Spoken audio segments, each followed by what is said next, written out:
পাবনা অষ্টমী পূজার নানা আয়োজনের খবর আমরা জানবো এই মুহূর্তে। সহকর্মী মুস্তাফিজুর রহমান যুক্ত হচ্ছেন।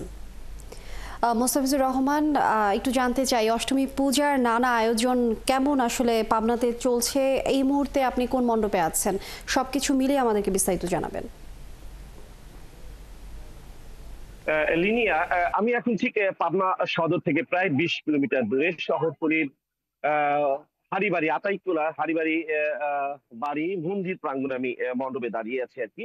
আমরা এর আগে দুপুরে ৩টা থেকে ৪টা পর্যন্ত ছিলাম বারোয়ারি মন্দিরে। সেখানে আপনার যে আহ, উম, যে পূজাটা বিশেষ যে পূজাটা হয়, যে এই যে আজকের যে অষ্টমীর দিনে যে পূজাটা ছিল, সেই পূজাটা হয়েছে সেইখানে।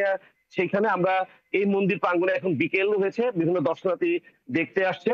আমরা এই মন্দির আতাইকুলা হরিবাড়ি মন্দির প্রাঙ্গণে আমরা দাঁড়িয়ে আছি। এখানে মণ্ডপের যারা দায়িত্বশীল তারা রয়েছে, দর্শনার্থীরা আসছে এবং তারা বিভিন্ন পূজা মণ্ডপ ঘুরছেন এবং এখানেও আসছেন, তারা দেখছেন। আমরা এখানকার যারা কমিটির লোক যারা রয়েছে তাদের সঙ্গে কথা বলেছি।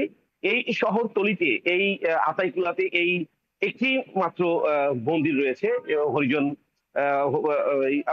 সনাতন ধর্মের যারা রয়েছেন আর কি। তো এদের যে জেলাতে ৩৫১টি মন্দিরে এবার পূজার